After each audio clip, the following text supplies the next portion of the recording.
Úrvalið af Bertoni í djós. Þátturinn í boði djós.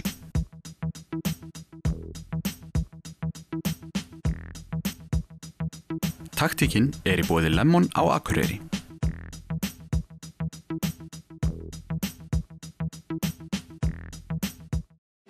Let's go.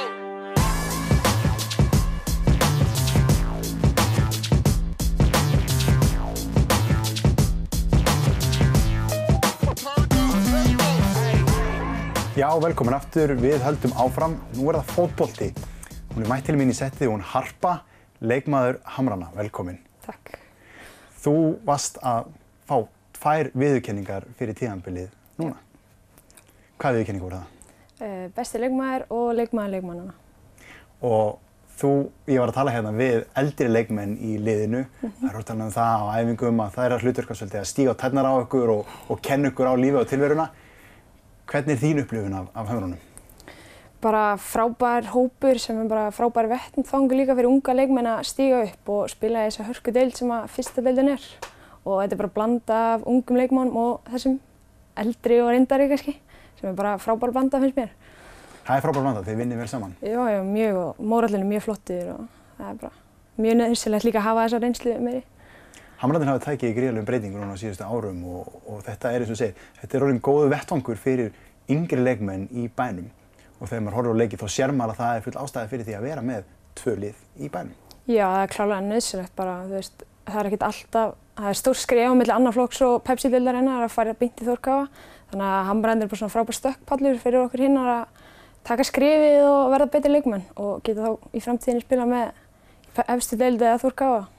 Og núna líka, það komin 3. deildin í kvennaknattspyrnuna og þeir eru að fara að taka þátt í henni á næstu leiktíð. Yes. Hvernig svona leggst það í þig? Þetta auðvitað viðbrigði og kannski ekki það sem við ætluðum okkur, en það bara fyrir beint í reynslubankann og bara stíga upp og fara upp aftur. Það bara markmiðið, klárlega. Þetta beint upp aftur? Já, sjálfsögðu. Ég velti fyrir mér líf markvarðarins. Nú þessi staða allt öðruvísi en allar aðrar stöður á vellinum. Hvernig, eins og á æfingum, þú ert í öðru prógrami heldur en aðrir leikmenn. Kannski svolítið fyrir utan hópinn. Þú ert á öðrum æfingum á meðan hópurinn á allt annarri æfingu, þó þið séu á sama tíma á sama vellinum. Já, það bara gjörólík íþrótt nánast að vera markmaður og venjulegur leikmaður. Þú vera með rosalega einbindingu og kannski leikjum, kannski snertur boltann tvisvar eða þá þarf það að vera snertan mjög oft og maður þarf bara alltaf að vera á tánum.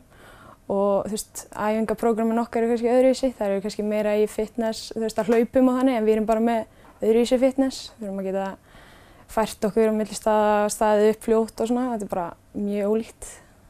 Kannski erfiðast þessi leiki þar sem þú þarft að halda einbeitinguna, ekkert að gerast, kannski búin að snerta boltann allan leikinn, svo kemur dauðafæri og þá þarftu að verja.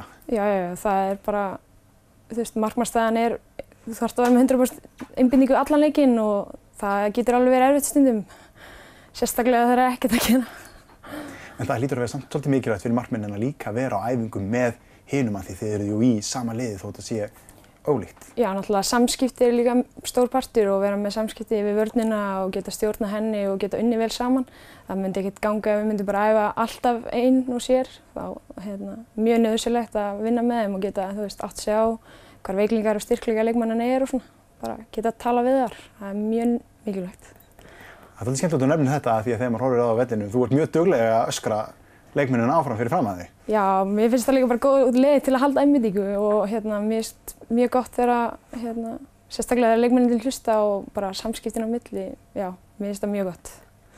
Í svona fótboltaleik. Við erum á Íslandi, við erum að spila í alls konar veðrum og ég spila fótboltaleiki og þá maður stundum skítkalt þó maður sé á hlaupum á vellinum.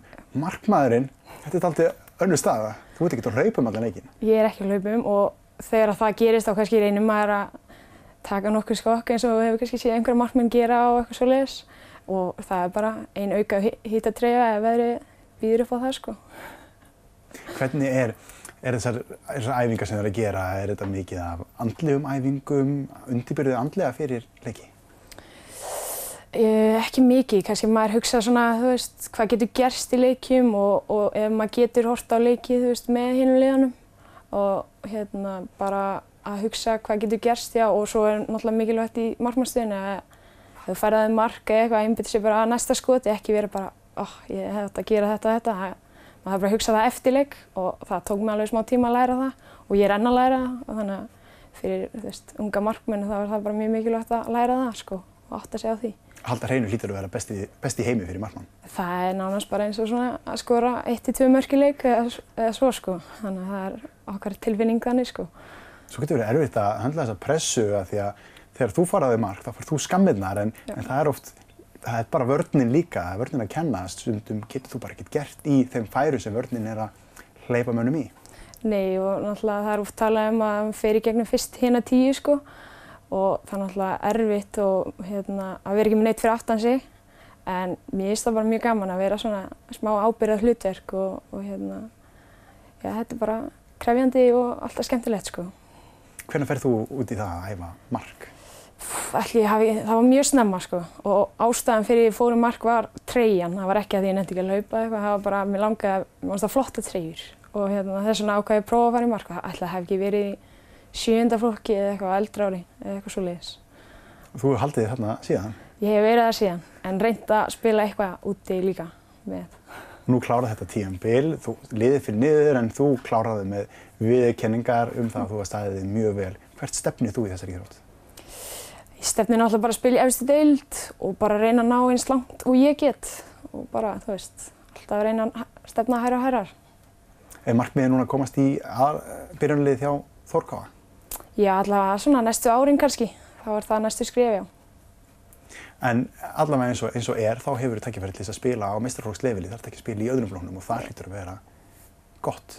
Það er mjög gott og það er náttúrulega mjög mikil munur þarna á milli og bara frábært þessi skipting sem við gerðum að önnur og fyrsta deild. Það náttúrulega bara gefur yngri leikmönnum og þeim sem vilja taka næsta skref tækifæri á að spila og verða betri og fá smá meistaraflokksbolta. Það er geggjað sko. Smá svona fyrir aftur inn í þennan hugarheim með markmanninum.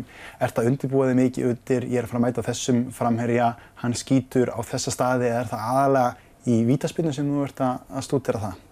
Ég reyni að finna vítaspyrnur, já. Það getur verið erfitt því að leikirnir eru ekkert alltaf aðgengilegir en svo veit maður svona að þessi er í landsliðinu eða þessi er í, maður heyrt það og kannski hugsa maður, ok, þessi, hún spila þessa stöðu og svona.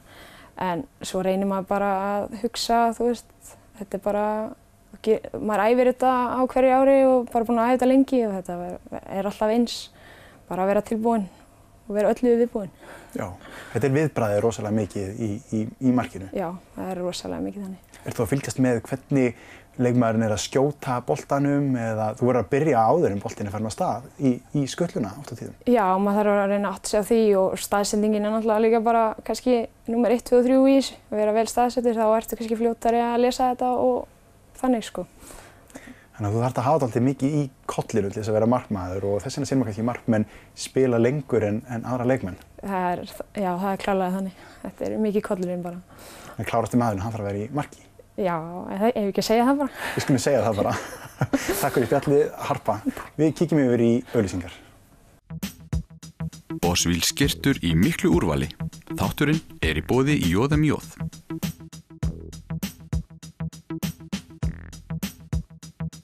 Taktíkin er í boði Lemon á Akureyri.